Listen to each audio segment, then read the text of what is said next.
Je voudrais aussi insister, si vous n'avez pas encore voté, il faut voter. Il faut faire entendre vos voix. Il faut voir les candidats. Et bien sûr, il faut croire de manger un peu et de continuer les échanges. Merci, merci, merci beaucoup d'être venus et de nos partenaires. Merci. Déjà, même avant les résultats, on était vraiment très édifiés par la façon dont la campagne s'est passée. Et donc, après ces résultats, on est content du triomphe de la démocratie, puisque dans nos pays ici, vraiment, on peine à arriver à un modèle qui soit acceptable. Les attentes, c'est que certaines questions qui sont importantes pour nous soient au cœur des échanges entre la Côte d'Ivoire et les États-Unis, particulièrement en cette année préélectorale où dans notre système électoral nous avons beaucoup à redire. Bon, on espère que les États-Unis auront suffisamment d'influence sur nos dirigeants pour créer les conditions d'une élection transparente et apaisée. Bon, moi je ne suis pas féministe particulièrement. Pour moi, il faut faire la promotion des compétences. Elle a perdu parce qu'elle devait perdre. Elle a perdu parce que les Américains lui ont préféré Trump. Ça ne remet pas forcément en cause sa valeur.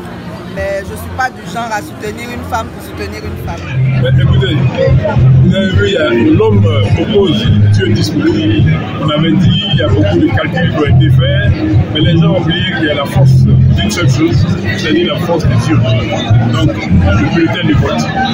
Que personne ne se décourage et que tout le monde aille, comme on dit, s'inscrire, s'enrouler, parce que ce que le peuple veut, Dieu accompagne. Donc, je pense que le Seigneur a accompagné ce que le peuple voulait. Mais félicitations aux deux camps, félicitations à celui qui est et puis que nous avançons et que la Côte d'Ivoire soit toujours aux côtés des États-Unis. Merci. Écoutez, moi j'ai toujours été fasciné par la démocratie américaine. Et c'est vrai que pour une fois, j'ai vu un peu les Américains craindre eux-mêmes pour leur démocratie. Depuis l'arrivée de Trump, qui bouscule pratiquement toutes les lignes, mais on est toujours fasciné. Et vous allez voir que le ciel ne va pas tomber sur l'Amérique. Vous allez voir que dans quelques heures et tout ça, Kamala Harris va prendre la parole pour dire la réalité des faits. Et l'Amérique va continuer. C'est ça qui nous fascine. Et c'est ce que nous, Africains, nous devons pouvoir copier. Ce n'est qu'un processus où les populations désirent un représentant pour diriger leur nation, pour diriger leur pays. Et ça, franchement, même si on avait un penchant pour la plupart dans le monde des démocrates pour Kamala Harris, mais on est toujours fasciné de ce que la démocratie a parlé. Le peuple américain s'est prononcé et le ciel ne tombera pas sur l'Amérique. Le ciel ne tombe pas sur un pays lorsqu'une élection se déroule. La vie continue et elle continuera. Vive la démocratie américaine. C'est un sentiment d'admiration par rapport au système électoral américain. Lors de la campagne, moi j'ai été à Chicago pour observer la campagne des démocrates, l'investiture.